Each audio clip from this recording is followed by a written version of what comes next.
Hello everyone, welcome to the channel. PCS RO मुख्य परीक्षा 2025 के एक्सपीरियंस देखेंगे। ये हमारा चाणक्य 1.0 पीसीएस मेंस बैच है। इसमें आपका सामान्य हिंदी और ऐसे ये दोनों टॉपिक कवर करते हैं। 300 अंक के। जो लोग हमारा ये पेड बैच लेना चाहते हैं वो पीसीएस वंडर टेलीग्राम चैनल से जुड़ जाएंगे। वहां पर आपको पेड बैच से रिलेटेड डिटेल्स उपलब्ध रहेगी। तो देखते हैं आज का टास्क। देखो, ये आपका टास्क दिया गया है। कार्यालय आदेश और कार्यालय ज्ञाप में अंतर लिखे और परिपत्र किसे कहते हैं, परिपत्र का लिखित प्रारूप लिखिए। तो ये तो आपके दो क्वेश्चन हो गए। इसके साथ ही इसमें ऐसे भी कराया जाता है। 700 शब्दों में आपको एक ऐसे लिखना है जलवायु परिवर्तन पर या फिर एक राष्ट्र एक चुनाव पर।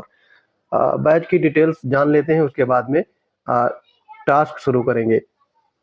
चाणक्य 1.0 मेंस बैच है। ये आपका अनिवार्य हिंदी और निबंध दोनों 300 अंक के हैं। पीसीएस मेंस 2024 और 25 दोनों एग्जाम को ये दोनों ईयर के लिए वैलिड रहेगा। यानी इसकी वैलिडिटी है 31 दिसंबर 2025 तक की। इसमें देखो, डे वाइज टास्क कराए जाते हैं। मंडे को गद्यांश निबंध, ट्यूसडे को पत्राचार निबंध, वेडनेसडे को विलोम निबंध, थर्सडे को उपसर्ग प्रत्यय और निबंध, फ्राइडे को वाक्यांश वर्तनी निबंध और सैटरडे को मुहावरे लोकोक्तियां और निबंध। संडे को आपका गैप रहता है। इसमें आपका और देख सकते हैं कि ये बैच आपका 17 मार्च 2025 से स्टार्ट हुआ है और 31 दिसंबर 2025 तक वैलिड रहेगा। इसकी फीस है 349 रुपये। इसमें देखो क्या क्या आपको मिलेगा। कापियों का गुणवत्तापूर्ण मूल्यांकन, प्रतिदिन टास्क का सटीक विश्लेषण, व्यक्तिगत मेंटरशिप और मार्गदर्शन, नए पैटर्न पर आधारित निबंध लेखन, रोज हिंदी आलेखन के टास्क जैसा बताया गया है, सभी टास्क के हस्तलिखित नोट और वीडियोज। तो जो लोग पीसीएस इस बार क्वालिफाई किए हैं या फिर पुराने एस्पिरेंट हैं, बार बार मेंस लिख रहे हैं, उन दोनों के लिए ये बैच रामबाण साबित होगा। चाणक्य 1.0 मेंस पेड बैच की ये एस्पिरेंट है प्रियंका यादव, ललितपुर से।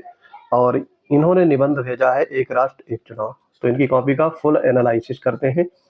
एक ईश्वर की उपासना, अर्धनारीश्वर के रूप में पुरुष और नारी का एकीकरण, वसुधैव कुटुंबकम के रूप में समस्त पृथ्वी को एक परिवार का अंग मानना, विभिन्न सांस्कृतिक विशेषताओं को विविधता में एकता के सूत्र में पिरोना, ये सब वे उदाहरण हैं जो हमारे महान मनीषियों ने भावी भारत के सामाजिक, आर्थिक, राजनैतिक एवं सांस्कृतिक एकीकरण हेतु मानकों के रूप में हमें विरासत में सौंपे हैं। संभवतः इन्हीं पद चिन्हों पर चलते हुए एक भारत श्रेष्ठ भारत, एक देश एक राशन कार्ड जैसे कार्यक्रमों की संकल्पना की गई है। इसी क्रम में एक राजनीतिक संकल्पना भी जुड़ी है और ये है एक देश एक चुनाव। लोकतंत्र का महा उत्सव है चुनाव। राष्ट्र की नई दिशा और दशा तय करता है चुनाव। हर मत का अपना भाव है क्योंकि सियासत का तख्ता पलट करता है चुनाव। राजनीति से छानकर राष्ट्र नीति बनाता है चुनाव। फिर क्यों है हर सदन के चुनाव में अलगाव, क्यों ना मजबूत शासन के लिए लाया जाए एक बदलाव। जब अखंड है भारत तो क्यों ना हो एक देश एक चुनाव। प्रस्तावना इससे अच्छी नहीं लिखी जा सकती है। तो काफी बेहतर इन्होंने प्रस्तावना लिखा है। फिर अब मुख्य पार्ट देखेंगे इसे का। किसी लोकतांत्रिक देश के लिए चुनाव का अपना एक अलग ही महत्व। यहाँ पर महत्व ऐसे लिखेंगे तो वर्तनी शुद्धि ऐसे में ज्यादा महत्वपूर्ण होती है। फिर भारत जैसे बहुसांस्कृतिक बहुधार्मिक सबसे बड़े लोकतंत्र के लिए इन चुनावों का महत्व और बढ़ जाता है। एक चुनाव ही है जो अब्राहम लिंकन के कथन लोकतंत्र जनता का, जनता के लिए, जनता के द्वारा शासन को सार्थक बनाते हैं। मुख्य पार्ट में अगला पैराग्राफ है। भारत में चुनाव त्योहारों की तरह मनाए जाते हैं। देखो, त्योहार ऐसे लिखा जाता है। त्योहार ये शुद्ध वर्तनी है। यहाँ पर ओ की मात्रा होती है, औ की मात्रा नहीं। तो ये ध्यान देंगे। जो कि बरखा, सावन, बसंत, बहार की तरह सभी मौसमों में चलते रहते हैं। हर वर्ष औसतन 5-6 राज्यों में विधानसभा चुनाव होते हैं। कभी लोकसभा तो कभी विधानसभा, कभी पंचायत तो कभी निकाय चुनाव तथा कभी उपचुनाव। कबीर के एक दोहे के अनुसार किसी कार्य की अति अच्छी नहीं होती। इसमें मतदाताओं में चुनाव को लेकर गंभीरता कम हो जाती है। बार बार चुनाव होंगे तो जागरूकता भी कम होगी और सीरियसनेस कम हो जाती है। ठीक लिखी है ये। भारत में अनेक प्रयासों के बावजूद कम होता मतदान प्रतिशत मतदाताओं को इसी उदासीनता को दिखाता है। ये इन्होंने कारण बताया है। देश में चुनाव की इसी व्यापकता, निरंतरता और जटिलता के कारण एक देश एक चुनाव की मांग ने जोर पकड़ा। वर्ष 1983 में भारत निर्वाचन आयोग ने पुनः एक देश एक चुनाव की प्रणाली अपनाने की पैरवी की। वर्ष 1999 विधि आयोग ने, 2015 में नीति आयोग ने तथा अनेक संसदीय समितियों ने इस प्रक्रिया को पुनः अपनाने की सिफारिश की। पिछले कुछ वर्षों में आदरणीय प्रधानमंत्री एवं महामहिम राष्ट्रपति महोदय द्वारा देशवासियों का ध्यान इस ओर आकृष्ट किया गया। भारत में, नेक्स्ट पैराग्राफ है, भारत में एक देश एक चुनाव की मांग कोई नई बात नहीं है। देश में प्रथम आम चुनाव 1951-52 से लेकर के 1967 तक 4 चुनाव एक ही साथ लोकसभा विधानसभा हुए थे। वर्ष 1968-69 में कुछ राज्यों में विधानसभा के चुनाव पूर्व भंग हो जाने के क्रम में टूट गया।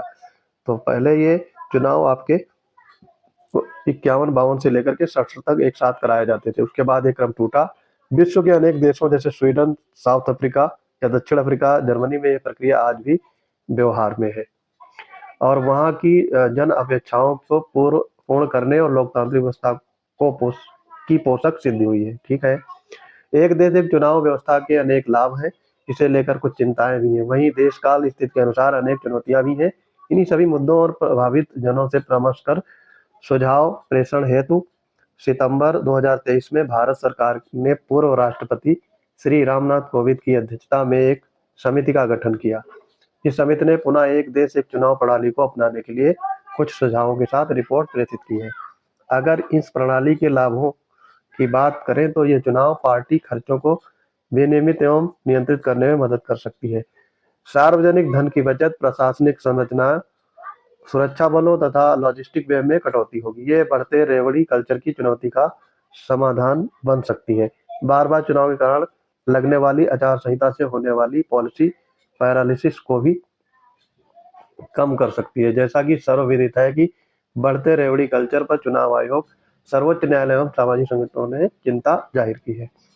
नेक्स्ट पैराग्राफ है, 5 साल में एक बार चुनाव होने से राजनीतिक दलों, चुनाव आयोग और अर्धसैनिक बलों, चुनाव कर्मियों और अन्य हितधारकों को तैयारी करने का और अधिक समय मिलेगा, जिसके फलस्वरूप और अधिक प्रभावी प्रयास इस लोकतंत्र के पर्व के लिए हो सकेंगे। ठीक है, ये आगे लिखनी है, अन्य लाभों में ध्रुवीकरण प्रयासों पर विराम लगेगा। ऐसे प्रयासों में बहुभाषी, बहुधर्मी देश में आपसी सामंजस्य के भंग होने और सांप्रदायिक उन्माद को बढ़ावा, क्षेत्रवाद, जातिवाद आदि को प्रश्रय मिलता है। ठीक है, फिर आगे ये लिखती हैं, उक्त माध्यमों के द्वारा कुछ स्थायी राजनेता ध्रुवीकरण करके जनता को उल्टे चुरेते उड़ने का काम करते हैं। ऐसे ही राजनेताओं के लिए किसी ने सही ही लिखा है, कौम को कबीलों में मत बांटिए, लंबे सफर को मीलों में मत बांटिए, एक बहता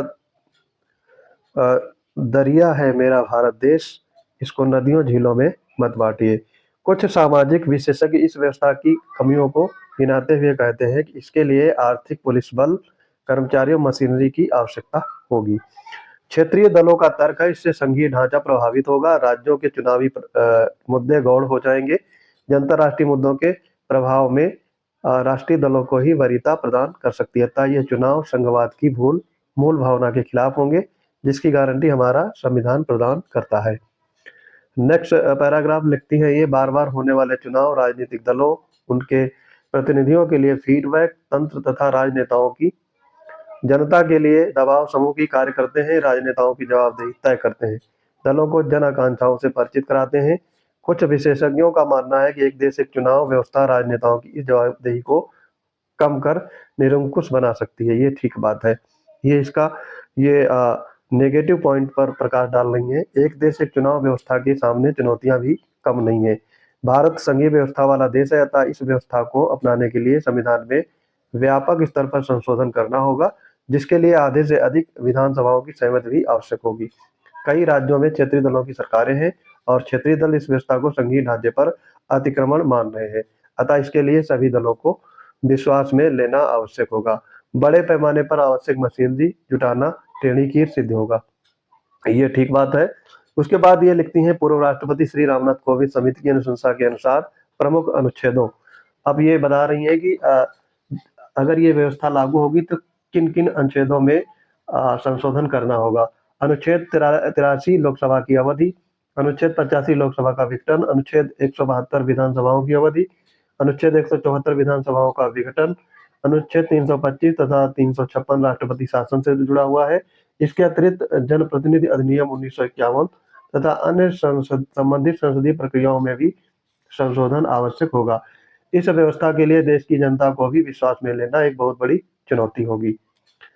नेक्स्ट पैराग्राफ में ये लिखती हैं, समिति ने सभी प्रभावितों, विशेषज्ञों, चुनाव आयोग, विधि आयोग आदि से परामर्श करने के बाद अपनी संस्तुति के उपर्युक्त संबंधित सभी अनुच्छेदों में संशोधन की सिफारिश करते हुए एक देश एक चुनाव की व्यवस्था को बदलते भारत एवं उन्नत तकनीकी दृष्टि से उपयोगी आवश्यक बताया है।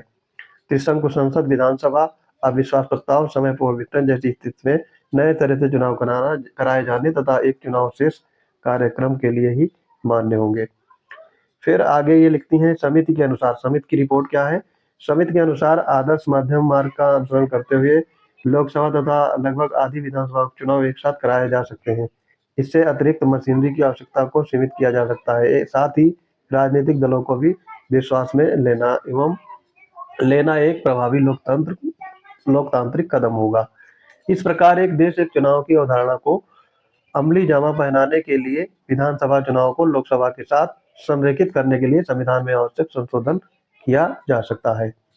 काफी सटीक लिखी हैं ये। यदि सरकार अपना कार्यकाल पूरा करने से पहले गिर जाती है तो ब्रिटेन के समान शैडो गवर्नमेंट की अवधारणा लागू की जा सकती है। इसके अलावा राष्ट्रपति, उपराष्ट्रपति, लोकसभा, विधानसभाओं के निश्चित चुनाव तिथियों के अमेरिकी मॉडल का अनुसरण भी किया जा सकता है। अविश्वास प्रस्ताव के साथ साथ विश्वास प्रस्ताव के जर्मनी मॉडल को भी अनिवार्य किया जा सकता है। फिर कंक्लूड करती हैं प्रियंका यादव, उपर्युक्त सभी आधारों पर विचार करने से स्पष्ट होता है कि अलग अलग वर्ष भर चुनाव चलते रहना समय, पैसा और संसाधनों की बर्बादी है। एक देश एक चुनाव की अवधारणा सकारात्मक बदलाव का प्रस्ताव है, बशर्ते इसे नीतियों और नियमों पर सावधानी पूर्वक ध्यान देकर क्रियान्वित किया जाए। इस प्रकार 5 वर्ष में 4 महीने चुनाव के लिए आरक्षित किए जा सकते हैं। शेष 5-6 महीने शेष 56 माह, ठीक है, 4 महीने आपके चुनाव के हो गए, 56 माह लोकतंत्र के आधार यानी जनता की सेवा के लिए समर्पित किए जा सकते हैं। वक्त आ गया है कि चुनावी विसंगतियों को संविधान की रूपरेखा और लक्ष्यों के अनुरूप सुसंगत किया जाए।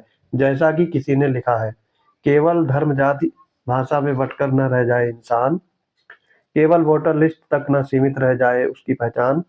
चलो मिलकर एक साथ कदम उठाते हैं और एक बार पुनः एक देश एक चुनाव पर सकारात्मक मुहर लगाते हैं। मुझे लगता है इससे अच्छा ये निबंध लिखा नहीं जा सकता है। इन्होंने बहुत अच्छा इसमें लिखे हैं। प्रस्तावना जबरदस्त है। मुख्य विषय में ऐसा कोई टॉपिक नहीं जिस पर इन्होंने प्रकाश न डाला हो, और उपसंहार में पूरा निचोड़ लिखा है जो लिखना चाहिए था। तो मुझे इनके ऐसे में कहीं पर कोई कमी नहीं लग रही है। केवल कमी है 1-2 वर्तनी इन्होंने अशुद्धि लिखी है, उस पर और ध्यान देना चाहिए। और इस ऐसे में ये 50 में से 42 मार्क्स आराम से अर्जित कर सकती हैं। तो काफ़ी अच्छा इन्होंने इसे लिखा है।